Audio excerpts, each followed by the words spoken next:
Hello Stampers, my name is Linda Bedinger and I'm an independent Stampin Up! Demonstrator in Denver, Colorado. I'm so glad you could join me today. I have a pretty little get well card for you. I needed to make one for a friend and I've used some different kinds of material and I'm working with a new stamp set die set that I haven't worked with before. And a couple of old friends.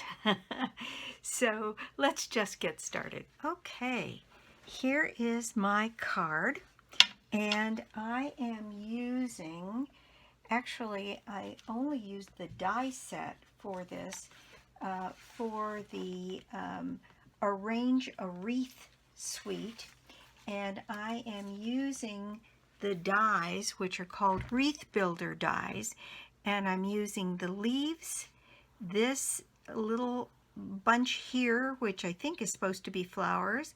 I'm using this bow and these little flowers. There are 3 of them that they give you and 2 larger ones.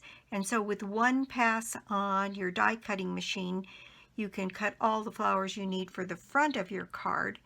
And so I've done 2 passes. I did one in Petal Pink and one in Gorgeous Grape. Let me show you the pieces that you need to make this card. I used an old olive base, 8.5 by 5.5, scored and folded at 4 1/4. And then I have 2 pieces of soft seafoam that measure 4 by 5 1/4, and that's what you need for the main pieces of the card.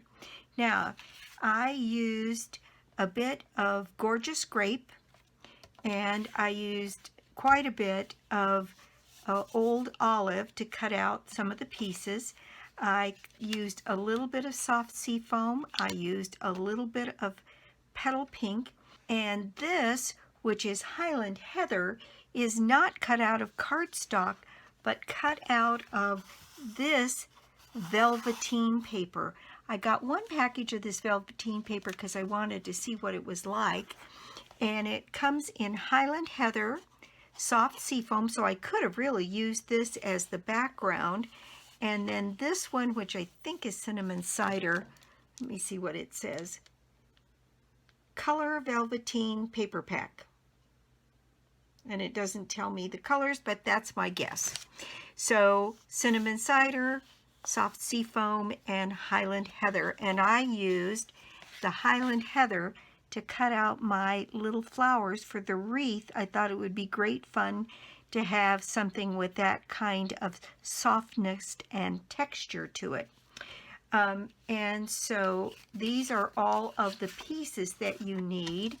And as is my practice, I've already cut out all of my pieces. The other die that I used was this die from Stitched So Sweetly, and I cut this die out twice, once in the soft seafoam and once in the old olive. So let me show you the pieces. And the old friend I was talking about is in the background here, and I'll bring this up so you can see the background. I have embossed that background using our woodland embossing folder, just to add some texture on the back. On the inside, it is very simple.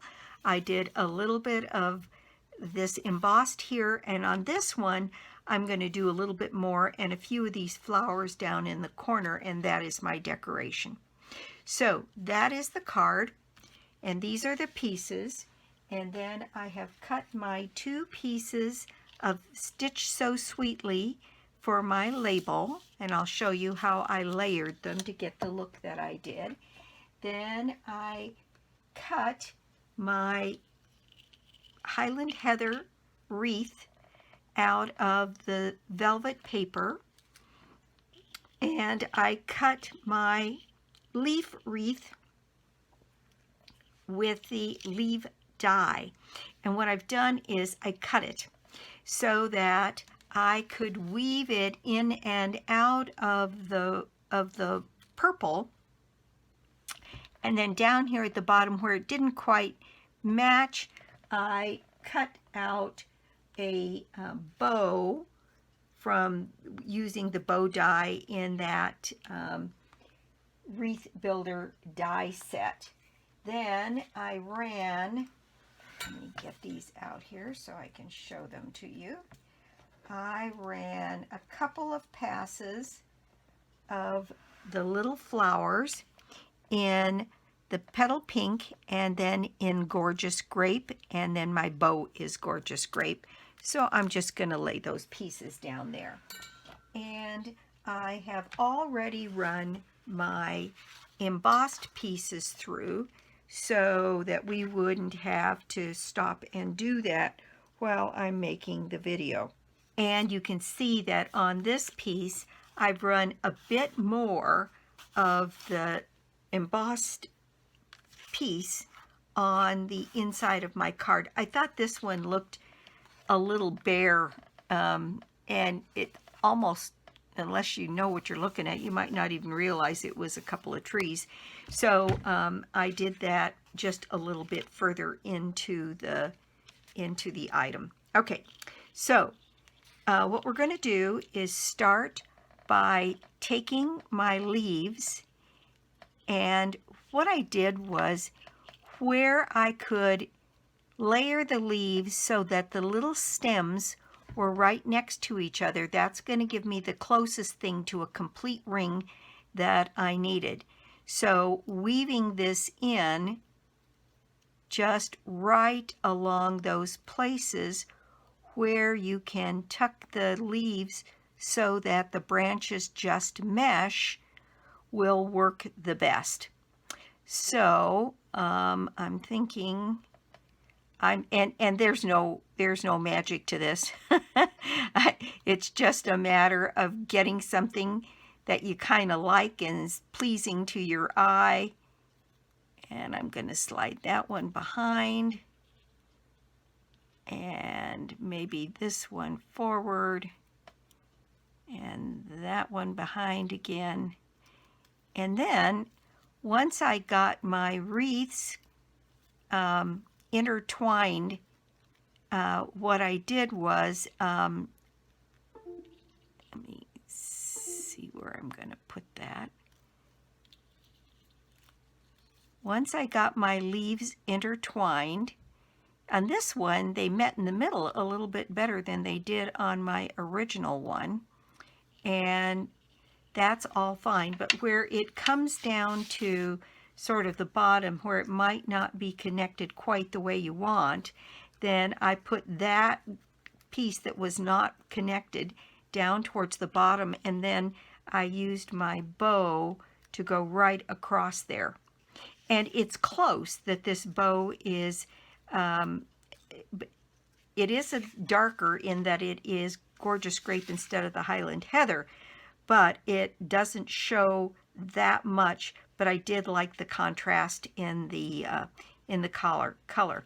Now you can see that on this one I had to put my wreath fairly high up on my card front here in order to have space for my sentiment.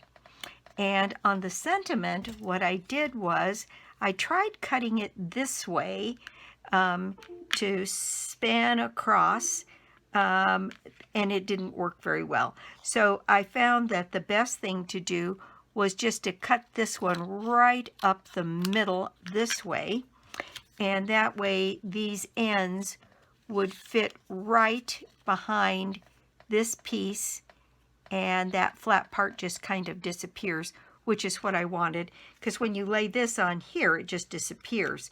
So it needs to be on something that gives it some contrast and definition. And then I decided that on the flowers, what I would do is use the petal pink. So I'm just going to show you by dry fitting all of these on here how they're going to go. And when you do all of the flower dies, you get 3 of the little flowers, and you get 2 of the larger flowers. And that works here absolutely symmetrically. so that by the time I was done, I had that arrangement, and I liked that a lot. Now, on the inside, I used, on this one, I put a few of the purple here, and I might put a pink and a purple on this one, and then I did put a few on the inside. And this little die comes separately, although I suppose you could cut one of these in the old olive and just snip off the number that you need. Okay, so then once this gets all settled, it's going to go right here on the front of my card, and this piece is going to go right down here. But I need to do my stamping on this. And I found this cute little get well soon image, and it came out of, I know you may have seen the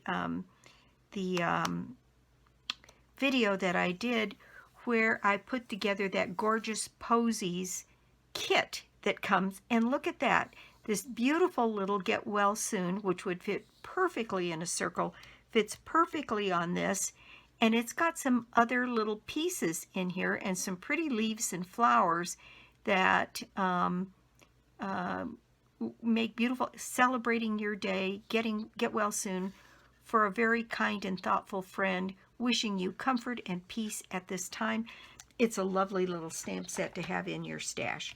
Okay, so what I decided to do is, in the spirit of mixing my purples here, that I decided to stamp this piece in Gorgeous Grape.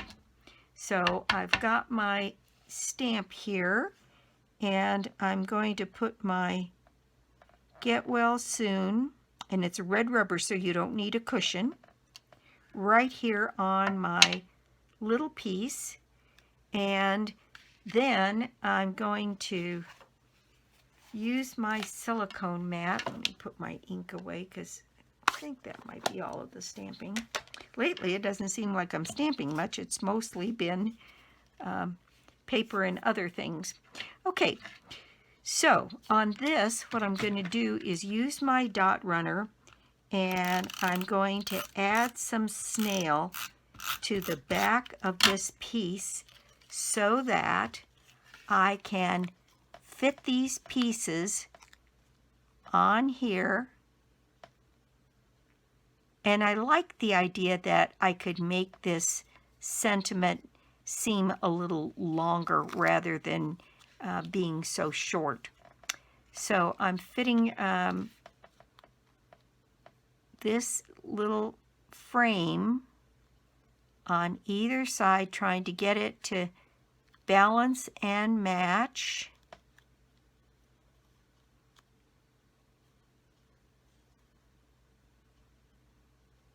And there we go. I've noticed that on the bottom here, I probably need to make a little bit of a trim, just so that it looks a little bit better.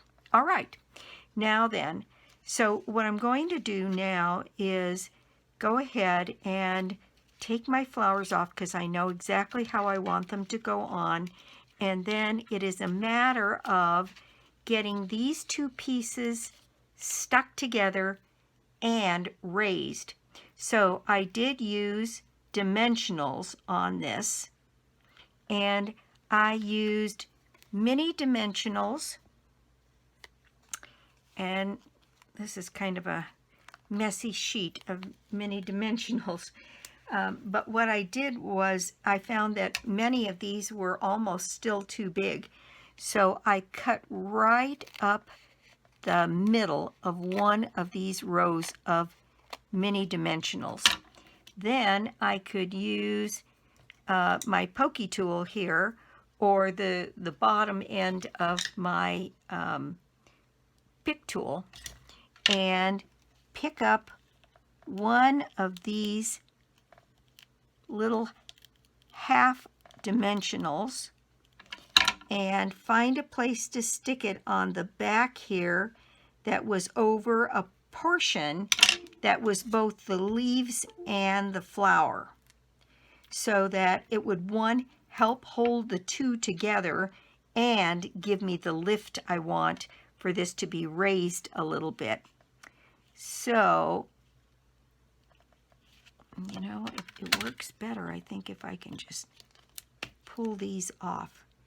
And then I can put them in place around the back of the card here where I know they're going to do double duty for me. They're going to hold down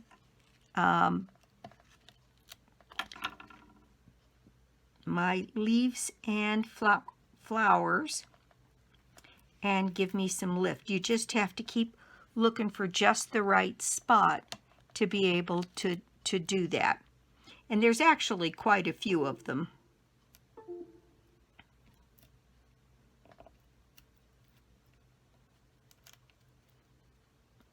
So that is the idea.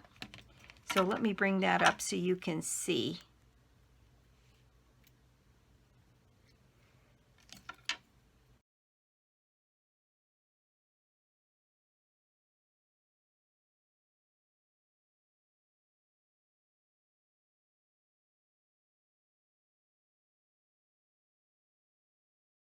I think this is ready to go on my card. And this is the place where there's a break. So I'm going to set this down right here on the front of my card. And it raises and everything is kind of loose, so you've got plenty of dimension. All right, now before this gets too much more on it, I'm going to go ahead and I'm going to add this to the front of my card, because at this point I will continue to add more and more dimension, and then it's going to get harder and harder to be able to put my glue on and get this put in place. In fact, I would suggest that you do that straight away and then put your wreath on. Okay, so here we go. I'm going to set that down so that it's got a similar border all the way around. Very good. Even that is just awfully pretty. All right, now this sentiment is going to go on here, and in this case a little leaf came over the top, which was just fine with me, and in this case it looks like a little bit of the flower petal's going to do that. Now I'm going to add my dimensionals to the back of this piece as well.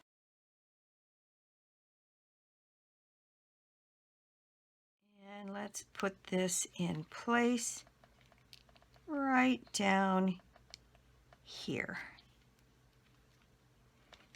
And there we go.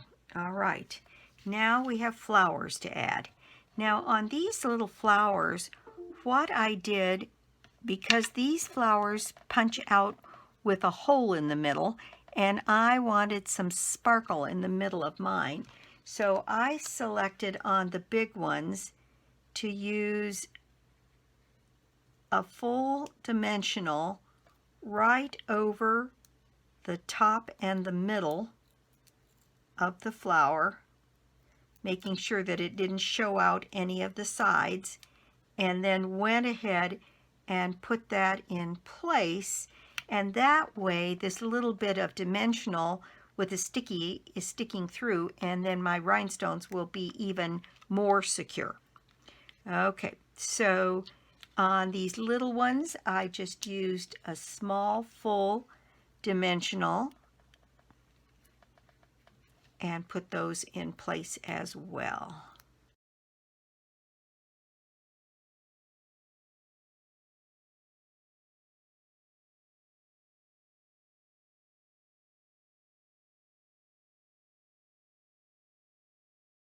And there we go. I've got all of those in place. Now then, I did use another one of those little half dimensionals that I cut to go on the back of my little bow, and then set that into place right across the middle of the bottom. Isn't that pretty? Oh my gosh, I just love it. All right, Now then, I need my rhinestone. Okay, so I put some of the medium-sized rhinestones on the larger flowers, and then the smaller ones on the small flowers.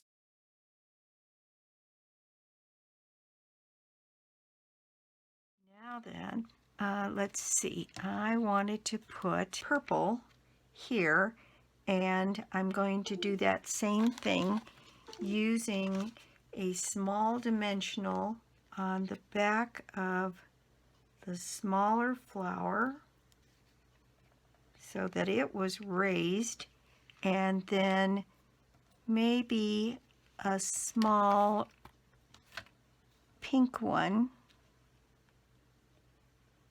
here to go with it.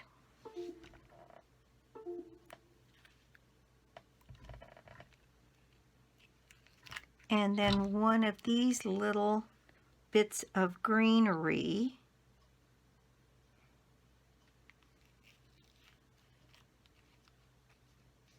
But I don't want it to cover up my, may have to move this over just a bit. And then put my greenery right down there. I think that'll work.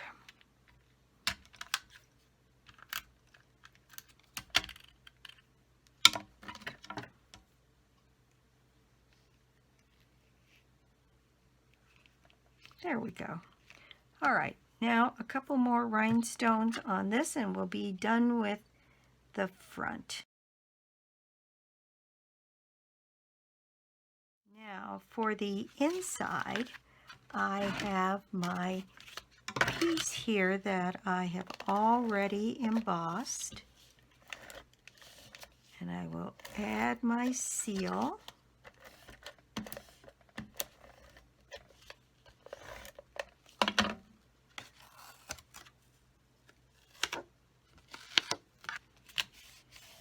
There we go.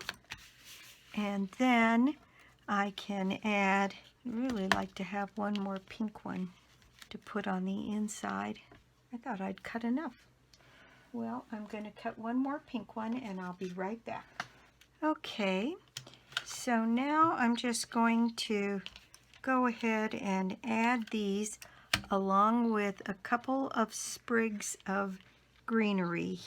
And I think what I'm going to do is go ahead and put the greenery down first.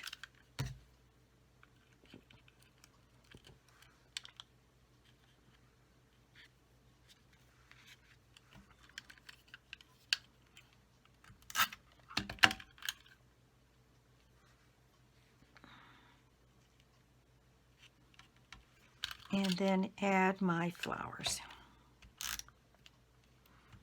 And I don't usually put bling on the inside of a card because I don't like to make it have too much dimension, but these little flowers just cried out to have a little rhinestone in them, so I went ahead and added that.